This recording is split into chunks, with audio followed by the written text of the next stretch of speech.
కార్యములు 3వ అధ్యాయము 22. మోసే ఇట్లా నేను ప్రభువైన దేవుడు ఏమండి, ప్రభువైన దేవుడు నా వంటి ఒక ప్రవక్తను మీ సహోదరులలో నుండి మీ కొరకు పుట్టించును. ఆయన మీతో ఏమి చెప్పినను అన్ని విషయములలో మీరు ఆయన మాట వినవలెను. ఆ ప్రవక్త మాట వినని వాడు ప్రజలలో ఉండకుండా సర్వనాశనమగునను. ఇక చదవండి. మరియు సమూయేలు మొదలుకొని ఎందరో ప్రవక్తలు ప్రవచించరు, వారందరి దినం గురించి ప్రకటించింది. దేవునికి స్తోత్రం. చూడండి, మోసే అంటా ఉన్నాడు, నేను ఎలాగైతే ప్రవక్తగా వచ్చింది అందరి మధ్య దేవుని వాక్యాన్ని బోధించుతూ దేవుని పనిని నేను చేస్తూ ఎలాగైతే బ్రతికానో, నా వంటి ప్రవక్త ఇంకొకటి వస్తాడు. ఆ ప్రవక్త మీలోనికి వచ్చినప్పుడు ఆ ప్రవక్త మాట మీరు వినవలెను అని వాక్యం చెప్తాడు. ఆ ప్రవక్త మాట మీరు వినవలెను అని చెప్తుంది వాక్యం. మోసే ఎప్పుడు చెప్పాడంటే సుమారుగా 2000 సంవత్సరాల క్రితం చెప్పాడు, యేసు ప్రభు రాకముందు. ఏమంటే యేసు ప్రభు వారి లోకంలోనికి రాకముందు మోసే ప్రవక్త చెప్పాడు ఈ మాట.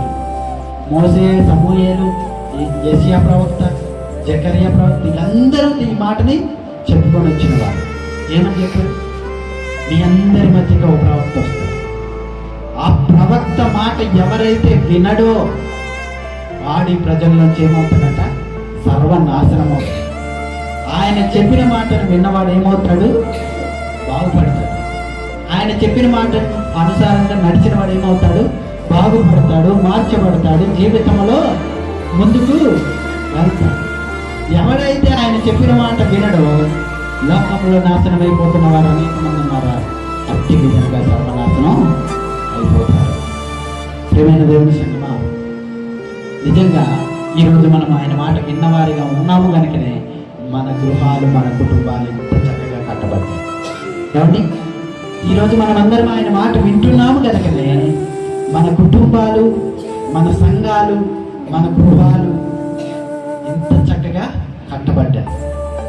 ఏమండి, ఆయన మాట లెక్క చేయని వారు ఎన్ని రకాలుగా నాశనం అయిపోతున్నారో మనం చెప్పాల్సిన పని లేదు. ఆల్రెడీ మనకి కళ్ళెదుట అనేక మంది కనబడుతూనే ఉన్నారు.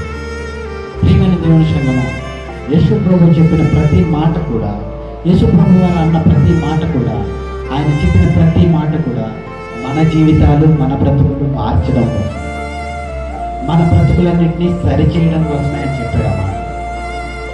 ఏమండి, నువ్వు చెడు తిరుగులు తిరగొద్దు అని మంచి మాట, చెడు మాట. నువ్వు చెడు తిరుగులు తిరిగితే దేవుని రాజ్యం నీకు దక్కదు అంటే, ఆ భయం ఉన్నవాడు, దేవుని రాజ్యం నాకు దక్కదు అని భయం ఉన్నవాడు చెడు తిరుగులు తిరగడం మానేస్తాడు. అప్పుడు ఆ జీవితం మారుతుందా బాబు? నువ్వు చెడు త్రాగుళ్ళు త్రాగొద్దు, నువ్వు ఈ త్రాగులు త్రాగితే నా రాజ్యాన్ని నువ్వు పొందలేవు అన్నాడు. ఆ రాజ్యాన్ని పొందాలి అంటే నేను త్రాగకూడదు. ఆ త్రాగులు మానేసినాడు మంచిగా మారుతున్నాడా, చెడు అయిపోతాడు.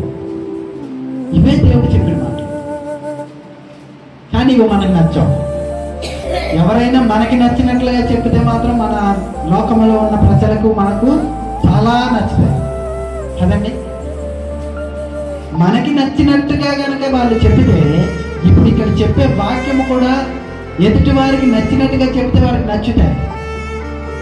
ఏమండి, కానీ ఇక్కడ ఉన్నది ఉన్నట్టుగా చెప్తే ఎవరికి నచ్చదు. నిజమా కాదు? నిజమా కాదు? చెప్పండి. మంచిని ఎవడు విమర్చుకోడు, మంచిని ఎవడు తీసుకోడు, మంచిని ఎవడు ఆలోచించాలని చూడండి. కొన్ని పెద్ద పెద్ద మీటింగ్స్ జరుగుతాయి.